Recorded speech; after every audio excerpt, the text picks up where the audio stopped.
Tervehdys! Nyt ollaan edetty vuoteen 1994, mikä oli itselleen silleen merkittävä vuosi, että silloin mä avasin Filmifriikki Oyn ensimmäisen liikkeen Hämeentielle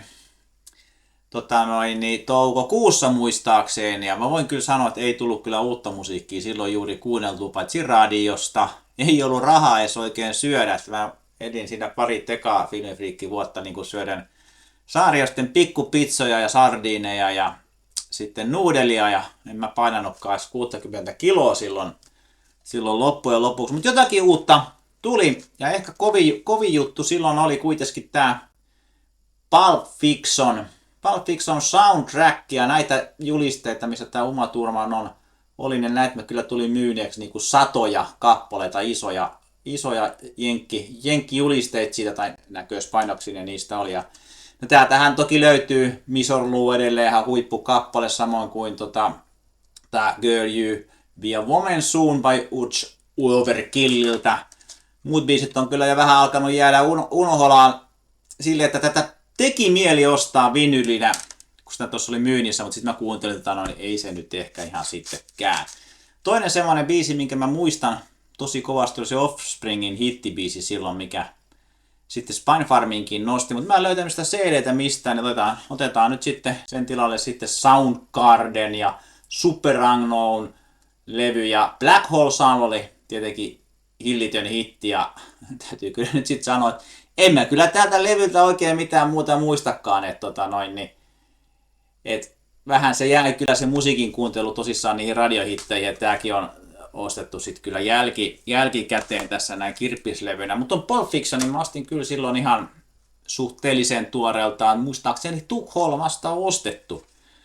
Kotimaista musiikkia ajalta, mistä mä dikkasin silloin kovasti, on absoluuttinen nollapiste tässä heidän ekalevynsä Neulainen Jerkunen. Tosin absoluuttisen nollapisteen mä oikeastaan löysin vasta heidän toisen levynsä myötä, mikä on niin kuin paljon parempi levy kuin tää näin, mutta täytyy sanoa, että sanotukset, musiikin kuljetukset on kyllä erittäin mielenkiintoisia. Ja nyt jos olette tietoinen, niin semmoinen uusi bändi kuin Jaanat, semmoisen ihan nuorten tyttöjen, poikien, nuorten naisten, nuorten miesten bändi, niin ne kuulostaa ihan, mulle tulee mieleen aina absoluuttinen nollapiste, kun mä kuuntelen niitä, että jos sitä absoluuttisesta nollapisteen soundista dikkas, niin kyllä siinä se Jaanat on semmoinen ehdottomasti tutustumisen arvoinen bändi. Mutta hyvä levy tää on, vaikka ei mut tästäkään nyt en ole pitkään aikaa kyllä kuunnellut sitä, mä enemmän se on se kakkoslevy ollut mun juttu.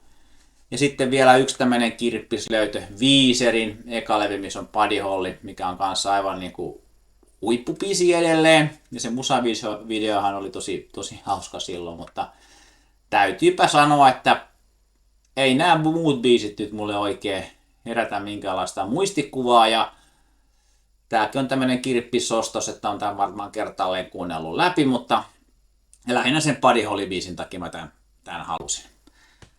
Mut sit mikä levy on sitten jätti sen tiukimman ja vahvimman muistijäljen vuodelta 1994, niin Crazy Lordsin Control maxi-single.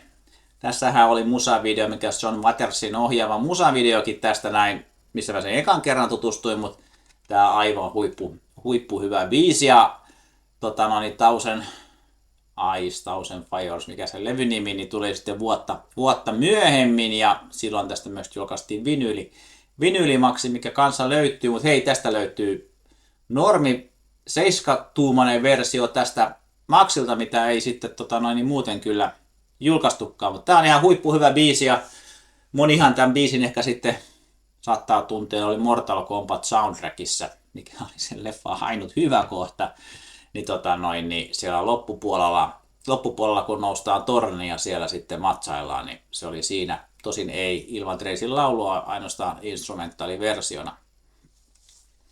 Mutta joo, täytyy sanoa, että kyllä toi 90-luku on mulle aika musta aukko, että ei tullut hirveästi osteltua johtuen siitä, että kaikki aika, vaiva, raha ja meni sen firman kanssa siihen aikaan. Ja hardcore-levyset sitten tulee eri videoon tässä näin lähipäivinä. Kyllä jotakin löytyy niitäkin siltä ajalta, vaikka niin siellä on se levyjä kyllä silloin kauhiasti kuunnellutkaan.